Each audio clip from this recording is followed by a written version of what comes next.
Friends, તમારું સ્વાગત છે મારા કિચનમાં. આજે આપણે બનાવીશું માત્ર 15 મિનિટમાં 1 કિલો આંબળાનું ખાટું ગળ્યું અથાણું. એકવાર બનાવી તમે આખું વરસ સુધી રેફ્રિજરેટરમાં સ્ટોર કરી શકો. પરાઠા પૂરી રોટલી સાથે તમે એને રોજ ખાઈ શકો. જો તમને મારી રેસિપીઓ ગમતી હોય અને હજુ સુધી ચેનલને સબસ્ક્રાઈબ ન કર્યું હોય તો સબસ્ક્રાઈબ કરજો અને બાજુમાં આપેલી ઘંટી દબાવજો એટલે નવી નવી રેસિપીના નોટિફિકેશન આવે. તો ચાલો બનાવીએ. એના માટે એક વાસણમાં મેં 3 કપ જેટલું પાણી લીધું છે અને એમાં આપણે ચારણી મૂકીશું. ચારણીમાં આપણે હવે 1 કિલો જેટલા આંબળા, તો આંબળા ધોઈ અને મેં લીધા છે અને આ રીતે આપણે આંબળાને ગોઠવી દઈશું. અહીંયા તમારા પાસે ઇડલીનું કુકર હોય તો એમાં જે પાત્રાની સ્ટીમર પ્લેટ હોય એમાં પણ તમે આંબળા એકસાથે વધારે જો 2-3 કિલોનું બનાવવું હોય તો એમાં પણ સ્ટીમ કરી શકો છો. ઢાંકી દઈશું અને ગેસ પર આપણે એને હાઈ ફ્લેમ પર 12 મિનિટ માટે સ્ટીમ કરીશું. તો 12થી 14 મિનિટ જેવું લાગશે, એનાથી વધારે નહીં લાગે અને આંબળા વધારે ન બફાઈ જાય એ ખાસ ધ્યાન રાખવાનું છે. તો હાઈ ફ્લેમ પર મેં લગભગ હવે 12 મિનિટ જેવું બાફ્યું છે. 12 મિનિટ થાય એટલે તમારે ગેસની આંચ બંધ કરી દેવાની અને આપણે એને નાઈફથી ચેક કરી લઈશું. તો એકદમ પરફેક્ટ એવા સ્ટીમ થઈ ગયા છે. ઇઝીલી નાઈફ આ રીતે ઇન્સર્ટ થાય મીન્સ આંબળા બરાબર થયા છે. હવે આપણે એને નીચે ઉતારી લઈશું અને તમે એને હાથ લગાવી શકો એટલા તમારે એને ઠંડા થવા દેવાના છે.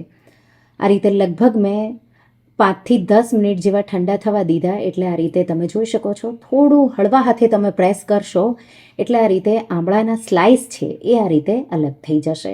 તો આ રીતે આપણે બધા જ આંબળાના સ્લાઇસ, તો એના જે ઠળિયા જે બિયા છે એ પણ આપણે આ રીતે અલગ કરી અને બધા સ્લાઇસ આ રીતે તમારે અલગ કરી લેવાના છે. બહુ ઇઝીલી અલગ થઈ જશે, એકદમ તમે ઇઝી. તો જે આંબળા છે એમાં નેચરલી જ આવા સ્લાઇસ થઈ જાય, એ અંદરથી જ આવું હોય છે. એટલે તમે આ રીતે પ્રેસ કરશો એટલે બધા સ્લાઇસ એના અલગ થઈ જશે અને ઠળિયા હું કાઢી અને રેડી કરી લઈશ. તો 1 કિલો આંબળાના સ્લાઇસ સાઈડમાં મૂકીશું. હવે આપણે એનો વઘાર અને એક મસાલો બનાવવાનો છે. તો જ્યારે આંબળા સ્ટીમ થતા હતા ત્યારે જ મેં કરી લીધો છે એટલે 15 મિનિટમાં તમારું અથાણું બનીને તૈયાર થઈ જશે.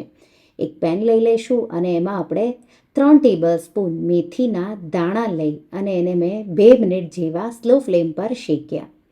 2 મિનિટ પછી આપણે એમાં 3 ટેબલ સ્પૂન જેટલી વરિયાળી, તો તમને વરિયાળીનો ટેસ્ટ વધારે ભાવતો હોય તો વધારે પણ લઈ શકો અને વરિયાળીને 1 મિનિટ જેવું શેકીશું. તો ટોટલ 3 મિનિટ જેવું તમારે શેકવાનું છે. સારી એવી સુગંધ આવશે એટલે ગેસની આંચ બંધ કરી આ મિશ્રણને ઠંડુ થવા દઈશું. હવે એક બીજી પેન લઈ લઈશું અને એમાં 2 કપ તેલ.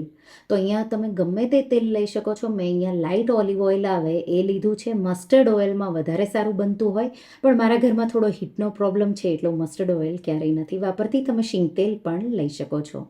એકદમ ધુમાડો નીકળવા લાગે ત્યાં સુધી આપણે એને ગરમ કરવાનું છે. તો આ રીતે રાઈના દાણા તમારે નાખી અને જેમ ઉપર આવી જાય એટલે તમારે ગેસની આંચ બંધ કરી અને તેલને હલકું ગરમ રહે ત્યાં સુધી એને ઠંડુ થવા દેવાનું. તો લગભગ તમે તેલ એકવાર ગરમ કરશો અને પછી 10 મિનિટ જેવું એને ઠંડુ થવા દેશો એટલે હલકું ગરમ એવું તેલ તમારું રહેશે. તો ગેસની આંચ બંધ કરી મેં એને સાઈડમાં મૂક્યું. હવે જે આપણે મેથી દાણા અને વરિયાળી શેક્યા હતા એ ઠંડા થઈ ગયા. એને મિક્સર જારમાં આ રીતે એનો પાવડર બનાવી લઈશું. એમાં આપણે 1/4 કપ ધાણાના કુરિયા, 1/4 કપ રાઈના કુરિયા ઉમેરી એકવાર પલ્સ કરી લઈશું. તમારા પાસે જો અહીંયા ધાણાના કુરિયા ન હોય તો શેકતા ટાઈમે તમારે 3થી 4 ટેબલ સ્પૂન જેટલા ધાણા આખા હોય સૂકા એ પણ લઈ શકો છો. તો આ અથાણાના મસાલાની થોડી પ્રિપરેશન થઈ ગઈ. આપણે એને સાઈડમાં મૂકીશું. હવે જે તેલ આપણે ગરમ કર્યું હતું એ હલકું એવું ગરમ છે. અહીંયા મેં 3 ઇંચ આદુના સ્લાઇસ અને લગભગ 7થી 8 મોળા મરચાં મેં લીધા છે. તમારે તીખું અથાણું બનાવવું હોય તો તીખું લેવાનું. સાથે આ રીતે ગરમ હોય ત્યારે જ આપણે એમાં 1 ટેબલ સ્પૂન જેટલી હિંગ તમે અડધો ટેબલ સ્પૂન જેટલી પણ લઈ શકો છો. અડધો ટેબલ સ્પૂન જેટલી હળદર ઉમેરીશું અને જે મસાલો આપણે દળીને રાખ્યો છે એ બધો જ ઉમેરી દઈશું. હલકું ગરમ હોય ત્યારે તમારે બધી આ સામગ્રીઓ ઉમેરી દેવાની. તો આ રીતે મિક્સ કરી દઈશું. મરચાં, આદુના સ્લાઇસ અને આ મસાલો. હળદર અને હિંગ અત્યારે મેં વાપરી છે. હજી મીઠું અને લાલ મરચું આપણે પછી ઉમેરીશું. આ રીતે મિક્સ કરી દઈશું એકદમ સારી રીતે. અહીંયા તમારે જો ખાટું જ અથાણું રાખવું હોય તો ગોળ નહીં વાપરવાનો, એટલે ખાટું અથાણું મેં મિક્સ કરી દીધું. અને હવે આપણે એમાં 2.5 ટેબલ સ્પૂન જેટલું મીઠું. તો આમળામાં આપણે બિલકુલ મીઠું નથી વાપર્યું, એટલા માટે મીઠું તમારે મસાલામાં જ થોડું ચડિયાતું એવું રાખવાનું. તો 2.5 થી 3 ટેબલ સ્પૂન જેટલું મીઠું તમારે અહીંયા ઉમેરવાનું છે. હવે 2 ટેબલ સ્પૂન ક્લોંજી. તો આમળાના અથાણામાં એનો બહુ ટેસ્ટ સારો એવો આવે, એને ડુંગળીના બિયા પણ કહેવાય, પણ જો તમે ન ખાતા હોય તો સ્કીપ પણ કરી શકો છો. હવે આ મિશ્રણને આપણે એકદમ ઠંડુ થવા દેવાનું છે. તો પહેલાં હલકું ગરમ હતું ત્યારે બધી સામગ્રીઓ ઉમેરી, અને હવે એકદમ ઠંડુ થઈ જાય એટલે આપણે એમાં કાશ્મીરી લાલ મરચું 3 ટેબલ સ્પૂન જેટલું. તીખું જો અથાણું બનાવવું હોય તો તીખું મરચું તમારે વાપરવાનું, પણ કલર માટે થોડું કાશ્મીરી મરચું તો પણ તમારે વાપરવાનું. મિક્સ કરી દઈશું એકદમ સારી રીતે. આ મસાલો ખાટા અથાણાનો થયો. હવે ગળ્યું બનાવવું હોય તો તમારે અહીંયા 1/2 કપ જેટલો ગોળ આ રીતે ઝીણો ઝીણો મેં કટ કરી અને ઉમેરી દીધો. અહીંયા તમારે વધારે ગળ્યો ટેસ્ટ જોવે તો 1/4 કપ જેટલું પણ તમે ગોળ તો ખમણીને કે પછી ઝીણો ઝીણો આ રીતે ચોપ કરીને ઉમેરી દેવાનો. મિક્સ કરી દઈશું. આપણે મીઠું ઉમેર્યું છે એટલે ગોળને પીગળતા બિલકુલ વાર નહીં લાગે. 1-2 મિનિટ જેવું તમારે આ રીતે મિક્સ કરતા રહેવાનું, એટલે તરત જ ગોળ પીગળી જશે. તો ખાટું બનાવવું હોય તો તમારે ગોળ છે એ સ્કીપ કરવાનો, અને જો ખાટું મીઠું બનાવવું હોય તો અહીંયા તમારે ગોળ અહીંયા ઉમેરી દેવાનો. તો હવે એકદમ સારી રીતે પીગળી ગયો ગોળ. અથાણાનો મસાલો આપણો તૈયાર. હવે જે આમળાના સ્લાઇસ આપણે બાફીને રાખ્યા છે એ આપણે અથાણાના મસાલામાં ઉમેરી અને મિક્સ કરી દઈશું.